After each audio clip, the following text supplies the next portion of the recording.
இந்த மாஸ்க்கை cut and paste மெத்தடில் எப்படி பண்ணுறோம் அப்படின்னு நம்ம சொல்லியிருந்தோம். ஸோ அதை தான் இப்போ சொல்ல போகிறேன். இந்த மாஸ்க்கை எந்த லேயரில் நீங்கள் ஸ்டாப் பண்ணீங்க, பிரிண்ட் எந்த லேயரில் ஸ்டாப் ஆச்சு அப்படின்னு நீங்கள் தெரிஞ்சுக்கணும். அப்போ நீங்கள் லேயர் ஹைட்டை கண்டிப்பாக பார்த்துக்கணும் மிஷினில்.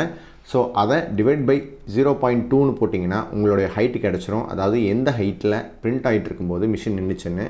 ஸோ இப்போ நம்ம பேம்பு ஸ்டூடியோக்குள்ளே அந்த மாடலை கொண்டு வந்துட்டு கட்டுன்ற ஒரு ஆப்ஷன் இருக்கும். அதை கிளிக் பண்ணிங்கன்னா புதுசாக ஒரு டேப் ஓப்பன் ஆகும். அதில் ஹைட்டுன்னு ஒரு வேரியேஷன் கொடுத்துருப்பாங்க. ஸோ நீங்கள் அந்த ஹைட்டில் நீங்கள் என்ன ஹைட் நீங்கள் கண்டுபிடிச்சிங்களோ அதை இன்புட் கொடுத்தீங்கன்னாவே எது வரைக்கும் பிரிண்ட்டாக இருந்ததோ அந்த இடத்துல பர்ஃபெக்டாக வந்து நின்றோம். ஸோ நீங்கள் ரொம்ப கஷ்டப்பட தேவையில்ல. மேக்ஸ் யூஸ் பண்ணிங்கன்னா ரொம்ப ஈஸியாக இருக்கும். நீங்கள் பெர்ஃபார்ம் கட்டுன்னு கொடுத்தீங்கன்னா அது ஈஸியாக கட் ஆயிரும். அண்ட் அதுக்கப்புறம் தேவையில்லாத பாட்டை டெலீட் பண்ணிட்டு நமக்கு தேவை இருக்க பாட்டை உள்ளே வச்சு நம்ம ஸ்லைஸ் பண்ணோம் அப்படின்னா நம்மளுக்கு எவ்வளோ நேரம் நம்ம பிரிண்ட் பண்ணணும் அப்படின்றத காட்டிடும். அண்ட் இப்போ நம்ம இதை தனியாக பிரிண்ட் பண்ணி எடுத்துக்கலாம். இதை பிரிண்ட் பண்ணுறதுக்கு 1 மணி நேரம் ஆகும். 1 hour later. நம்ம ட்ராகனில் தான் நம்ம இதை பிரிண்ட் பண்ணி எடுத்தோம். அதாவது பேம்பு லேப் A1ல் பிரிண்ட் பண்ணி நம்ம எடுத்துட்டோம். அண்ட் இப்போ நம்ம 2 பாட்டையுமே ஒன்றா வச்சு பார்க்கலாம்.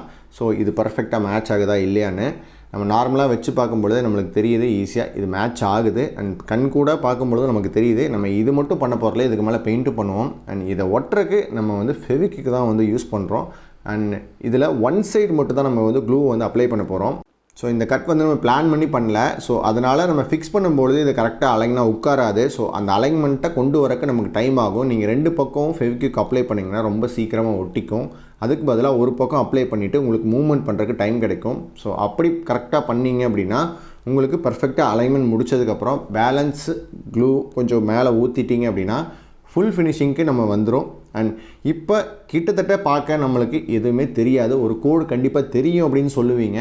இந்த மாடலில் நம்ம இப்படியே ஃபினிஷ் பண்ண போகிறதில்ல. கோடு இப்போ தெரிஞ்சாலும் நம்ம இதுக்கு மேலே லைட்டாக பட்டி மாவு மாதிரி லைட்டாக பூசிட்டு இல்லை சாண்டிங் நல்லா பண்ணிவிட்டு நீங்கள் பெயிண்ட் பண்ணிங்க அப்படின்னா இதோட ரிசல்ட் ரொம்பவே சூப்பராக இருக்கும். ஸோ அடுத்த ஷார்ட்ஸில் உங்களுக்கு சாண்டிங் பண்ணி பெயிண்டோட ரிசல்ட்ஸ் எப்படி இருக்குன்னு நான் உங்களுக்கு காட்டுறேன். இந்த டெக்னிக் நிஜமாகவே ஒர்க் அவுட் ஆகுதான்னு பார்க்கலாம். அதெல்லாம் இந்த ஊர்ல எவனுக்கு தெரியுது? ஐடியா இல்லாத பசங்க.